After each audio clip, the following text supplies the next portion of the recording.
खूबसूरत नज़ारे हैं वादी कालाम के, जो आजकल सयाहों की तवज्जो का मरकज बना हुआ है। लेकिन यहाँ पर सयाहों को कुछ मुश्किलात का सामना भी है, और वो ये है कि इस दौर जदीद में भी यहाँ के मुकामी शहरी और सयाह टेलीफोन और इंटरनेट जैसी बुनियादी सहूलियात से महरूम है। यहाँ पर मुख्तलिफ निजी कंपनियों की तरफ से 4G और 3G की सहूलत फराहम की जा रही है, लेकिन मुकामी लोगों के मुताबिक वो बराए नाम है।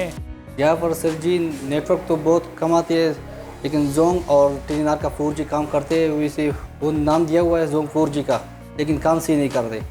और दूसरे नेटवर्क जो है टेलीनार वरीद हुए जेज यूफोन, उसका तो बिल्कुल सिग्नल ही नहीं आते, कॉल नहीं मिलाई जा रही होती। और बड़ा जो मसला यहाँ नेट काम ही नहीं कर रहा, कभी H+ तो कभी 2G पे आ जाता है तो कभी 4G पे, लेकिन काम नहीं कर रहा। तो हम जितने पैकेजेस करते हैं वो ज़ाये जाते हैं। ये हमारा ये मुतालिबा, यहाँ जो सयाह हजरात आते हैं, यहाँ इंटरनेट का इशू है, और बाकी यहाँ के जो स्टूडेंट्स हैं ऑनलाइन क्लासेस है वो ज़ाया हो रहे हैं। और तकरीबन पाकिस्तान का 60% विज़िटर यहाँ कलाम आते हैं, कलाम से फिर वो शाहीबाग जाते हैं, कंडोल झील जाते हैं, लेकिन यहाँ इंटरनेट का बिल्कुल फैसिलिटीज़ है नहीं, तो उस वजह से ये बहुत पीछे रह गया है। बदकिस्मती से यहाँ नेट न होने की वजह से वो अपनी टूर को बहुत ही मुख्तसर करते हैं। टेलीनार और जोंग के टावर लगे हैं, लेकिन बराए नाम है इंटरनेट तो दूर के बाद सिग्नल भी बहुत कम आते हैं। लोगों को यहाँ काफ़ी मुश्किलात है। किसी नेटवर्क का नेट नहीं है यहाँ, सिर्फ जोंग है, उसको फ्लो ज़्यादा है, वो भी काम नहीं कर रहा है, रश की वजह से वो भी डाउन रहता है। सयाह कहते हैं कि कुदरत हुस्न से मालामाल वादी में इंटरनेट की सहूलत हो तो क्या ही बात है, लेकिन बदकिस्मती से इस हसीन वादी में इंटरनेट की सहूलत ना होने की वजह से हम बर वक्त अपनी तस्वीर और वीडियो सोशल मीडिया पर अपलोड नहीं कर सकते। ये इलाका तो बहुत खूबसूरत है और बहुत ही प्यारा है। सिर्फ एक मसला है यहाँ, क्योंकि जब हम यहाँ पहुँच जाते हैं तो हम पीछे किसी को बता नहीं सकते हैं कि हम खैरियत से पहुँच गए, क्योंकि किसी भी मोबाइल कंपनी का यहाँ नेटवर्क नहीं आता, और ये बहुत पहले से बंद हो जाता है। हालांकि हमने यहाँ कहा गया था कि यहाँ कुछ नेटवर्क हैं जो चलते हैं, हमने उनकी भी सिम ले ली, लेकिन वो भी यहाँ नहीं चलते।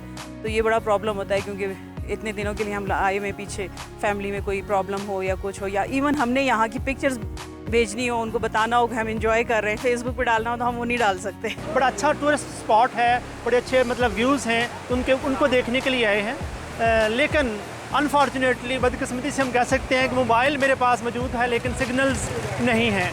सिर्फ और कहा जाता है कि जी जोंग के सिग्नल अवेलेबल हैं, लेकिन वो भी कभी आते हैं कभी नहीं आते। मोस्टली जब नेट यूज़ ओपन करते हैं, कॉल तो हो जाती है कभी कभी, लेकिन नेट बिल्कुल कभी आता है तो कभी नहीं आता, मोस्टली नहीं आता। ये बहुत बड़ा इशू है यहाँ पे, क्योंकि जैसे ही हम कलाम में इंटर हुए हैं, यहाँ पे मोबाइल नेटवर्क और स्पेशली इंटरनेट कनेक्शन किसी किस्म की कोई कनेक्टिविटी नहीं है, और इसकी वजह से पीछे अगर कोई रब्ता करना हो, कोई बात करनी हो, तो बड़ा मुश्किलात का सामना करना पड़ता है। तो इसकी तरफ ख़ास तौर पर गवर्नमेंट को तवज्जो देनी चाहिए कि यहाँ पे कम्युनिकेशन नेटवर्क अच्छा करे। कालाम में लाखों के हिसाब से सयाह हर साल इस हसीन वादी का रुख करते हैं, और ख़ासकर कोरोना वायरस वबा की वजह से जब पाबंदियां ख़त्म हो गई तो लोगों ने इस हसीन वादी का रुख करना शुरू कर दिया है। स्वात मोटरवे और कालाम रोड की तामीर के बाद बड़ी तादाद में सयाहों की आमद का सिलसिला जारी है, चाहे वो सर्दी हो या गर्मी। इंटरनेट की सहूलत ना होने की वजह से बहुत से सयाह अपना विजिट मुख्तसर करके वापस चले जाते हैं, जिससे सयाहत पर मनफी असरात मुरतब हो रहे हैं। Swat bureau report YSPK.net।